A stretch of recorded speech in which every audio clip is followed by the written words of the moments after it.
আরে এ কি করলেন ত্রিপুরার উচ্চশিক্ষামন্ত্রী কিশোর বর্মন? একটি পাঠ্যপুস্তকের উত্তরের বইয়ে নিজের প্রচারের জন্য ক্ষমতা জাহির করতে গিয়ে নিজের ছবি ছাপিয়ে দিলেন। এতটাই প্রচারের লোভ। এমনই তো আলোচনা চলছে না সোশ্যাল মিডিয়ায়, পত্রপত্রিকায়, বিভিন্ন আলোচনায় মানুষের মধ্যে। কিন্তু আসল সত্যটা কি?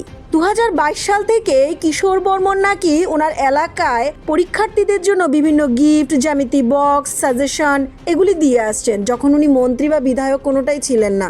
আমরা তথ্যটি পাই ওনার এলাকায় খবর নিয়ে। কিন্তু কথা হচ্ছে, আমরা যদি আজকে সমালোচনা করতে গিয়ে শুধুমাত্র সরকার পক্ষ বলেই বিরুদ্ধে কথা বলতে হবে, নেগেটিভ পয়েন্ট আনতে হবে, সেই চিন্তা এগিয়ে যায়, তাহলে উনিও তো একজন মানুষ। যদি উৎসাহ না পেয়ে এই কাজটি বন্ধ করে দেয়, আপনার বা আমার কোনো লস নেই, কিন্তু তাতে লস হচ্ছে ওই 10-15টা ছেলে মেয়ের, যারা হয়তো এই উত্তরগুলি বা গিফটগুলি পেয়ে একটু পড়াশোনার দিকে মনোযোগটা বাড়লো বা একটু সুবিধা হলো পড়াশোনাতে। তাহলে শিক্ষাকে প্রমোট করতে গিয়ে একটা মানুষ যদি এই কাজ করে, তাহলে তাকে উৎসাহ না দিয়ে এইভাবে সমালোচনা ঝড়। রাষ্ট্রীয় সমাচারকে কিশোর বর্মন কোনো ডোনেশন দেননি বা ফিনান্সিয়াল হেল্পও করেনি, যেটা আপনাদের মাথায় এখন চলছে যে আমরা কেন ওনার পক্ষে প্রতিবেদন দিচ্ছি।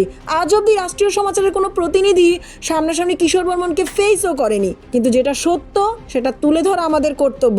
ওই 10টা ছেলে মেয়ের জন্য আপনি বা আমি এখন পর্যন্ত কোনোদিন ভাবিনি। উনি 2022 সাল থেকে ভেবে আসছেন। শুধুমাত্র এখন মন্ত্রী হওয়াতে, বইয়ের কভার পেজে ওনার ছবি আসাতে ব্যাপারটা সমালোচনায় উঠে গেল। যদি সামনের বছর থেকে না করেন, আপনার বা আমার কি লস? কিন্তু গরিব ছেলে মেয়েগুলির পড়াশোনার খাতিরে বা শিক্ষাকে প্রমোট করতে গিয়ে মাঝে মাঝে এই ধরনের সমালোচনাকে একটু অ্যাভয়েড করতে শিখুন, এতে সমাজেরই ভালো হবে। কভার তার মধ্যে যে কোশ্চেন ব্যাংকের যে কোশ্চেন গুলো আছে তার জেরক্স পেপার আছে। প্রতি বছরই আমি আমার বিধানসভা কেন্দ্রের মাধ্যমিক পরীক্ষার্থীদের মাধ্যমিক পরীক্ষায় ভালো ফলাফল করার উপায় এই বিষয়ে এক্সপার্টদের এনে, টিবিএসসি বোর্ড এবং সিবিএসসি বোর্ডে যারা এক্সপার্ট আছেন তাদেরকে এনে আমার স্টুডেন্টদের আমি ট্রেনিং দেওয়ার ফলে 2022 সাল থেকে এখনো পর্যন্ত প্রতি বছর লাফিয়ে লাফিয়ে মাধ্যমিক পাশের সংখ্যা আমার বিধানসভায় বাড়ছে। পাশাপাশি তাদেরকে কিছু পরীক্ষার সহযোগী কিছু গিফট আমি তাদেরকে দিই। প্রথম বছর তাদেরকে আমি দিয়েছি জ্যামিতি বক্স, এখন জ্যামিতি বক্সটা অ্যালাও হয় না, দিয়েছি পেন্সিল দেওয়া হয়েছে। সেটা মন্ত্রী হয়েছি, ফ্যামিলি হয়েছি বলে এটা করছি না, তারা আগে থেকেই করছি।